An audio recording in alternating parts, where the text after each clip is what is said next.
dia eya yedino eno no emboa isikasem no obeso oswa na wohwe ngukonye nso wo yemanmo edawo eye ahoro miensa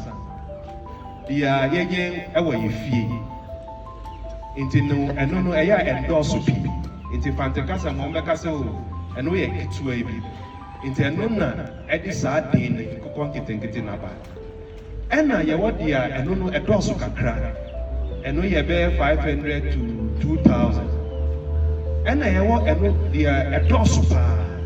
inti aban no ayen hihye nyensa ede wa Nkonkonye eno ehwe obi a oye Nkonkonye ewo ye memu dia oye ofie dia oye ne kakra eye 500 to 2000 dia oye more than 2000 eno esopa inti enadwumadie no eye dia ye ofie no bajo ete dia mechana se dia ye ofie no insanity inti no aban hihye ne se ifie omo a ya register omo no obia benya ne chefa wo na Nkonko we no eba ye mansim yenya kwansidie kakra inti no ema ho kire eba na nyame adom ene ye MC akoma pa all the time echi inti no saa kwansidie no yetumi so mu ema ekopie regional minister nim ye regional veterinary officers ebehwe ene omu hu se saa kwansidie no efi hase efi bibi foforo inti no dia ma saa kwansidie no kra aba no Nkonko ni bi fi yensa no eno kra ye yi hu hihia ebeba inti ebia na wo ha na enadie no ebia na wenye bia akonya wo bio se obetimi atwewudi na dia eba no wonsaka inti kakra beka ansana bemma kwa ye veterinary officer ene ye livestock officers so many be kasa se ne ebe kura yembo ana eno na media check medamasi ye the money pa 5 and one bi wa hano as a sign say ye distributing Nkonko bia ye be convey one as ye be farm wa maka ni nyina akọ bebi a farm ne wo no cars ma ha ye be farm nyina akọ bebi a farms no bi akọkọte ni de ewo esan say na ye sisa emwa 5000 abahan say ya ebe de wan he ya ebe ba no na dodo na kra ye dey ewu enu ti no ye say ye be mani pa enu ebi wa ha Ibia asem di cars wa ebe fire ya kanyina e de yakọ protest stop ya eni achi protest stop ya na omaka no mapapode mo de o na motimi di akofu ye bese se afutuo ni enchechira agree for penifo e de amamo no obedi so na penifo bese se ni bia mo de telephone numbers so ebe tuja ama yeni anamo mo beje Nkonko no so mo kọ na se mo kusia ọha obi a ọmọ frɛ mo a wetimi ama ọmọ nimbe enim cheche se de be ya ọmọ mpeni so ade mo no ebetumi abembe da mo nyina baso ni hwa mo da wasin na ebi Nkonko Nkintinkiti ehun komo ni nyina ne se ọmọ mpeni etena ase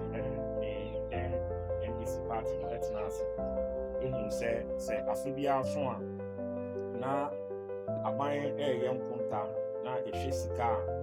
aban de kokra Nkonko free amanone eba obampani niswadi hu ne sese itumima saa sika dodo na aka oman mu a ebema oman ni so ayede etunpon esan se ebi wo ha afi baako aban timi ese sika $300 million ena odekra Nkonko eba se ka $300 million idea what you may say sika kuma enye Ghana $300 million esan se ukra $1 million and then yes sidi ni kra ho ayede ukra $1 million o titi sika no 100 billion and over enti afi ba ko bia no yede 100 billion ba ko sa 300 ene kokra Nkonko free amano no yede eba denti na yes aban says eskano ene gadifo says eskano kokra Nkonko neba esan se Nkonko na bia wo yeman se yebewe no e yankasa no ntimi emproduce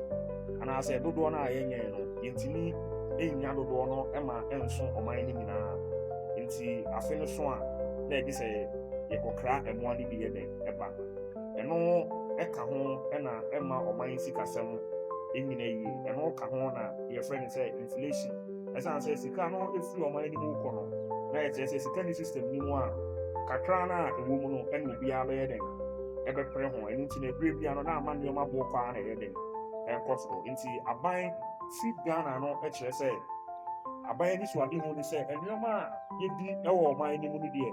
ɛsɛ sɛ yɛtumi produce anaasɛ yɛtumi yɛ emu dodoɔ no awa ha mpo ne du baabi koraa no a ɛsɛ sɛ yɛn nso yɛtumi ɛde nneɛma no bi kɔ amanɔne na yɛkɔtɔn na yɛkɔgye amanɔne firi sika no bi yɛ dɛn ɛba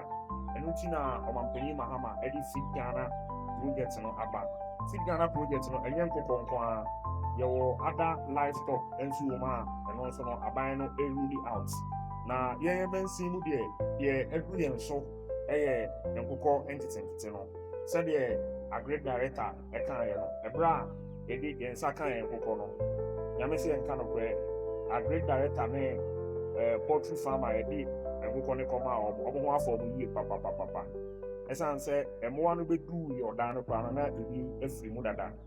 nti na yɛadwene yɛ sɛ baabi yɛde mmoa no akɔ no na ebi a ɛnyɛ papa nti sɛdeɛ nipa wu a yɛpae no agrikifoɔ no nso ɛwɔ bi ɔno nso bɛpae mmoa no ɛna ɔmo hu sɛ yoke no develop yie ansa na ɔmo hakyeɛ ɛno ɛka ho na mmoa no bebree ɛwuiɛ ɛno nti no anigye hyɛ mu nso ɛwɔ hɔ no sɛ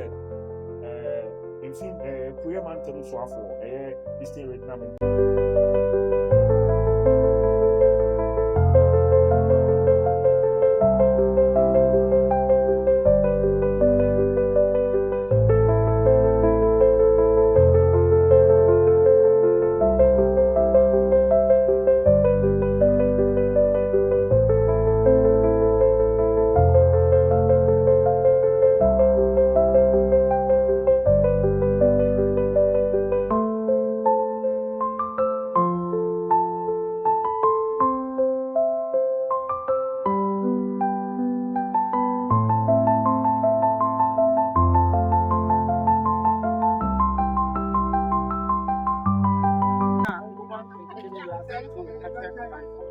ni America trabani semida nase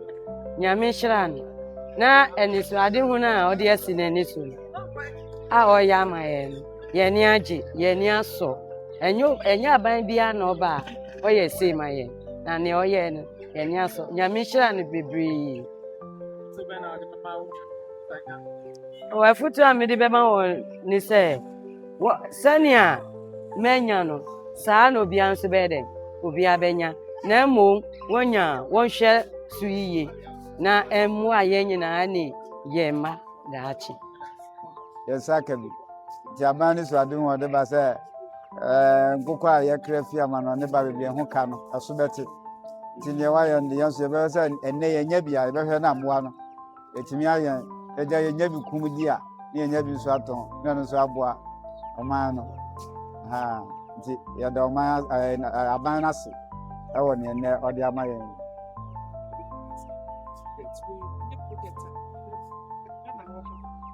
oh say project na fe no was start ade bia nso ye hyase a ye wo how bebre wo ho nti bra wa hyase yi enim say mo na de wo ho hyema ene betimi ene se ne ye bedi atom ne ye som yie no ene be boa ma tibi aban nso na ni so ade hu na abam aha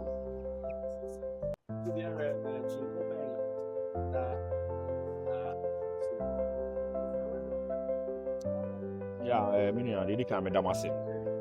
said the Mekasem, Midi can Kayano. A buy any swadi whom in an say, Feed Ghana, Nitrimu Pung in an say, and your ma, ye do or mine mono. As or mine, it's me your or mine more, it's me produce or mine more. And say, ye cran your mother door and free man on it, eba. As I'm saying, you say, and your man, ye do or mine, say, crowd door and free man on a bar. Oh, soon so born or mine is sick as or share. Bibi to say poultry and as Nkonko say ya afibia no aban an say skakra nkra Nkonko ama no aban say more than $300 million and on the kra Nkonko ba $300 million no say to me enye mwa no dodo na wo man ni mu ase ska no beka o man ni mu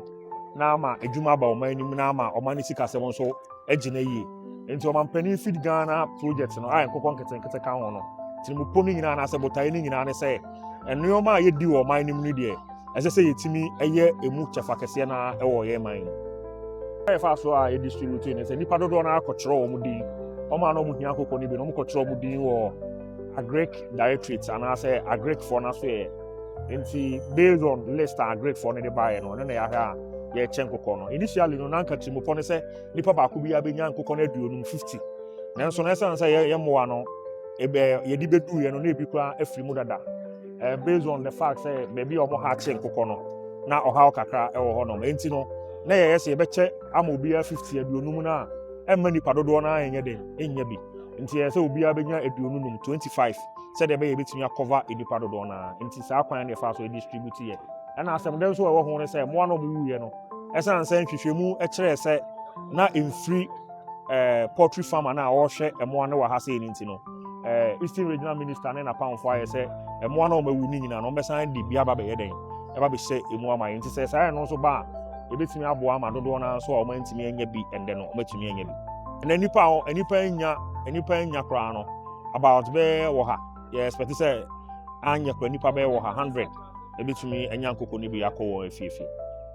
kono ɛyɛ one batch pɛ na ɛsɛ sɛ ɛba deɛ nti another batch ɛsɛ sɛ ɛba for the first phase ne sɛ ɛmmoa no bi tumi wuyɛ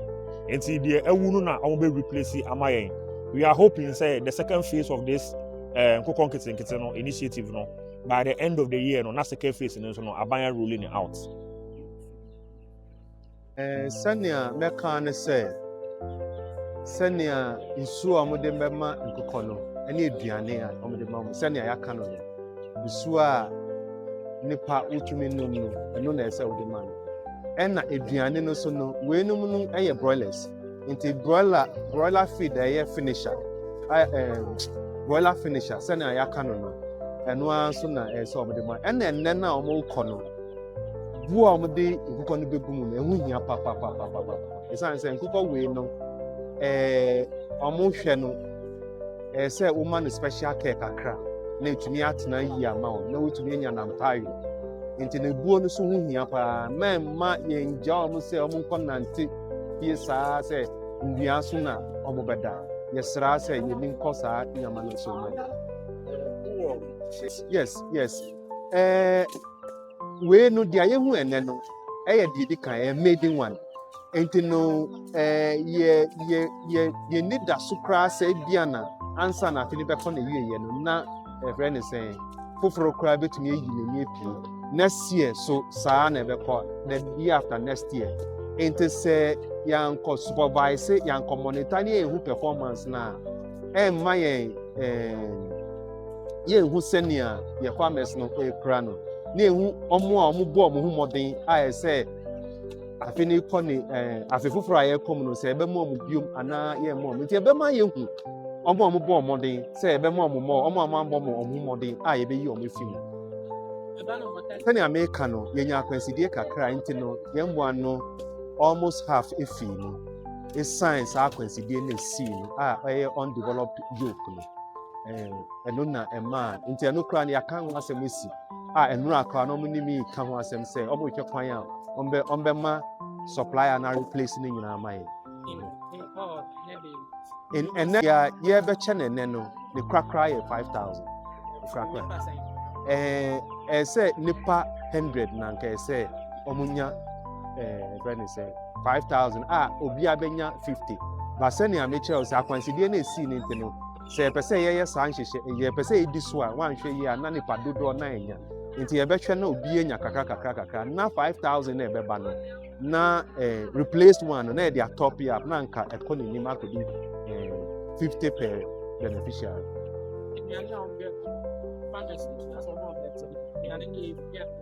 Oh, ɛsɛ hwɛ aban abɔ ho ka ɛfrɛ ne sɛ ɔde